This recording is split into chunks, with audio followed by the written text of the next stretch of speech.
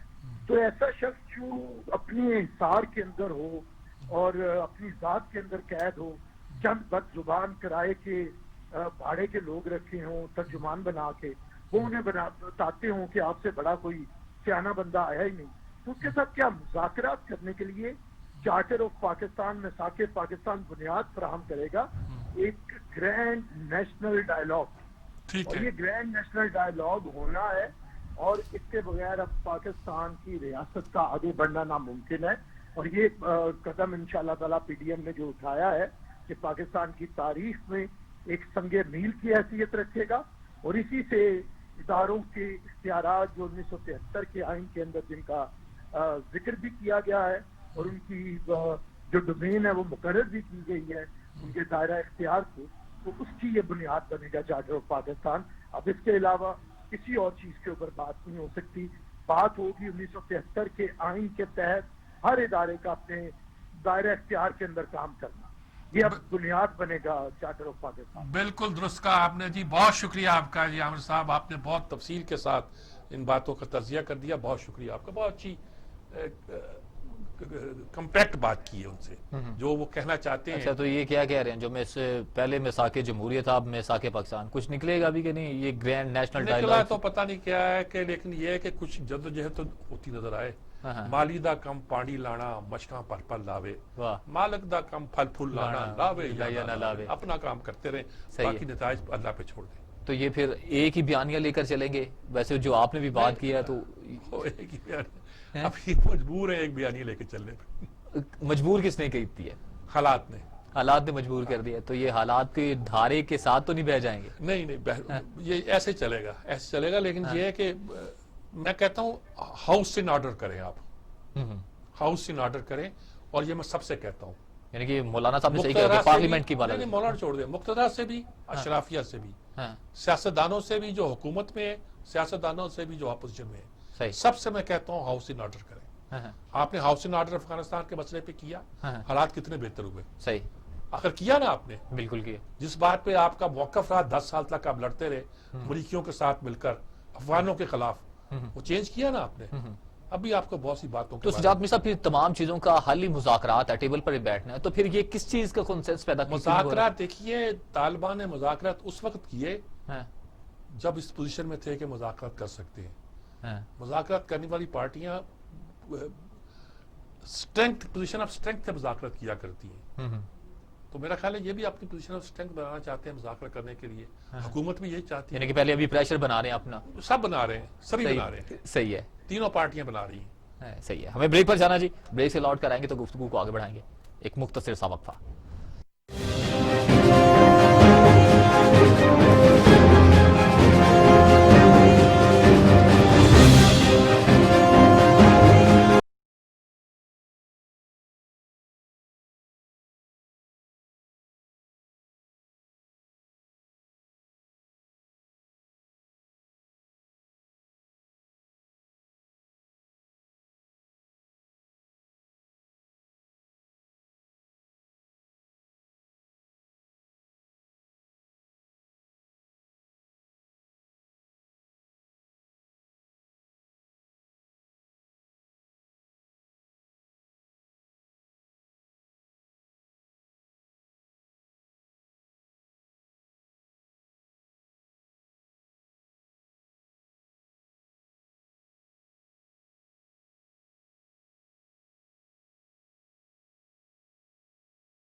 Welcome back.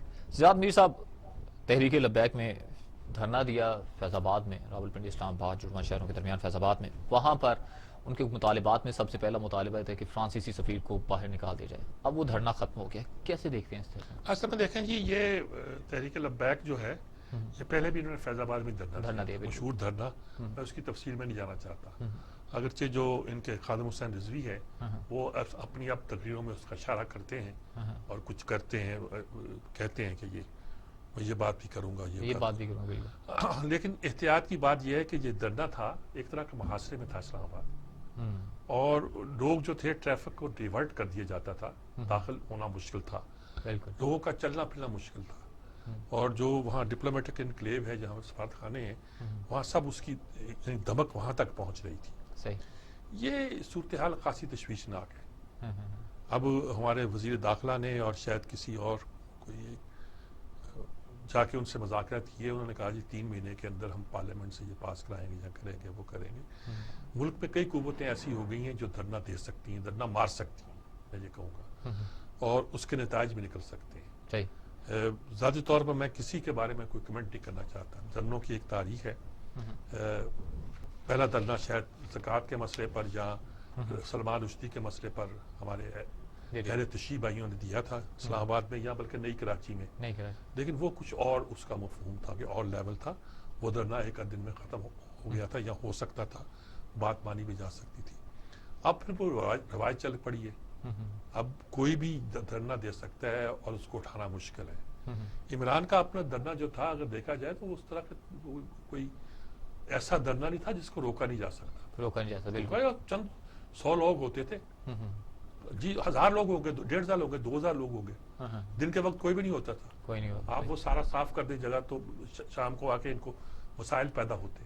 لیکن ہو گیا کہ وہ پارلیمنٹ پہ حملہ کر رہے ہیں، وہ پی ٹی آئی پہ، وہ پی ٹی وی پہ حملہ کر رہے ہیں، وہ پرائم منسٹر ہاؤس کی طرف بھی بڑھ رہے ہیں. تو ہم کبھی کبھی ہمارے اندر کی فورسز جو ہوتی ہیں نا جی، وہ کام کرنا چھوڑ دیتی ہیں، اسٹیٹ کام کرنا چھوڑ دیتی ہے. ان دنوں کے نتیجے میں اکثر اوقات یہ ہوتا ہے. آج کسی نے کہا تھا، طلعت حسین نے کہا اپنے پروگرام میں کہ اس وقت تو آپ وزیر قانون کو بھی ہٹا سکتے تھے، اب آپ کچھ نہیں کر سکتے. اب حکومت ایسی ہے کہ آپ ان کے ساتھ کچھ نہیں کر سکیں گے. تو یہ ساری صورتحال ہے، یہ تشویشناک ہے.